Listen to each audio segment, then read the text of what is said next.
Comme je l'ai dit au début des épisodes sur Cusco, on n'a pas beaucoup de raisons de quitter le quartier historique de Cusco parce que tout ce qu'on a vu à date est à portée de marche. Mais mon auberge elle-même était à l'extérieur du quartier historique, donc j'avais pas le choix d'apprendre à connaître un peu la ville moderne. Tout près de l'auberge, à la jonction de l'Avenidos del Sol et Avenidos Tujumayo, se trouvait cette charmante petite fontaine. On peut marcher derrière la chute d'eau comme Tintin.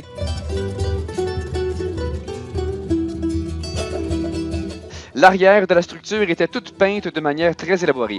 Vous reconnaissez le puma, emblème de Cusco, et portez attention à ce symbole. Vous l'avez peut-être déjà aperçu au cours de ce reportage et vous allez le revoir sous peu avec explication. Un peu plus haut sur Avenido del Sol, qui est vraiment la rue principale, on peut voir cette gigantesque fresque. Même avec une caméra panoramique, j'aurais pas réussi avec juste une seule photo.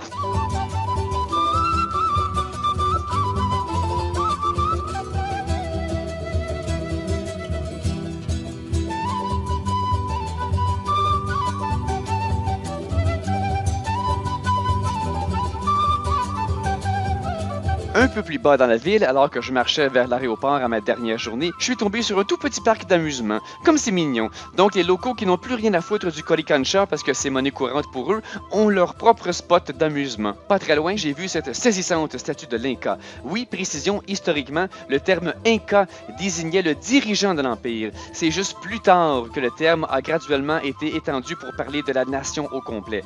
Donc quand Tintin parle de l'Inca comme étant une personne, c'est correct, mais c'est l'utilisation ancestrale du terme. Donc on constate que même quand on est dans la ville moderne, la couleur coloniale de la ville se montre le bout du nez de temps à autre, comme cette arche charmante. Aussi, même si on est rendu loin de la vieille ville, je suis quand même tombé sur cette vieille église avec cimetière. Ailleurs dans la ville, j'ai croisé une belle grande plaza dégagée, mais rien de spectaculaire. Très moderne, statue en plein milieu, rien d'hallucinant, mais c'est bien de constater qu'ils prennent la peine de mettre de beaux endroits publics, même au cœur de la frénésie de la ville moderne. Finalement, je sais pas dans quelle capsule mettre ça, mais peut-être avez-vous remarqué dans un épisode précédent un N à l'envers. Au début, je pensais que c'était juste une particularité du logo de la compagnie ferroviaire Inca Rail, comme Toys R Us, mais finalement, je me suis rendu compte que c'était une pratique répandue.